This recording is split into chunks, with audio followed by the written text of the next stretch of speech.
আপনারা যারা মহাভারত শুনে থাকবেন, আমাদের মহাভারতের উপরে টক্স আছে। একটা খুব সুন্দর ওখানে গল্প আছে, সাবিত্রী সত্যবানের গল্প। খুব সুন্দর, খুব মিষ্টি গল্প সাবিত্রী সত্যবানের। যদিও গল্পটা বিরাট লম্বা, কিন্তু আমাদের যে মূল যেটা, যে সাবিত্রীর বাবা রাজা সাবিত্রীকে সর্বপ্রকার শিক্ষা দিলেন।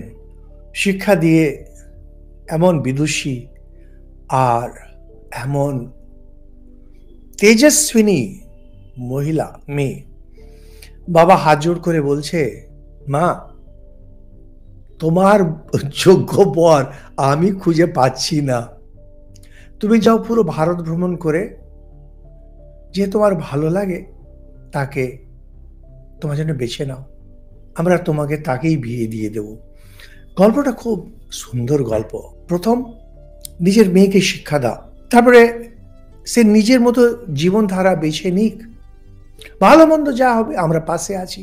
যদি আমাদের মনে একান্ত ভুল হচ্ছে, আমরা একবার সাবধান করব। কিন্তু পড়াশোনা করা মেয়ে, এটা 16 বছরের কোনো মেয়ে, 15 বছরের কোনো মেয়ে যার ইমোশনস একবারে তোলপাহাড় মাচাচ্ছে তা না। একটা মেয়ে, তার বয়স হয়েছে, কিন্তু তার থেকেও বেশি সে শিক্ষা পেয়েছে, কলেজে ইউনিভার্সিটি গিয়ে শিক্ষা পেয়েছে। তারও বেশি ধর্মজ্ঞান, সে গীতা মহাভারত জানে। এবার কোনো ভুল যদি করে, তাও বাবা মা পাশে দাঁড়িয়ে থাকবে।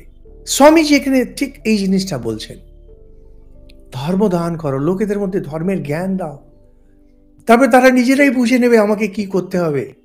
তখন নিজে বুঝে নেবে কে আসল গুরু, কে ঢপের গুরু।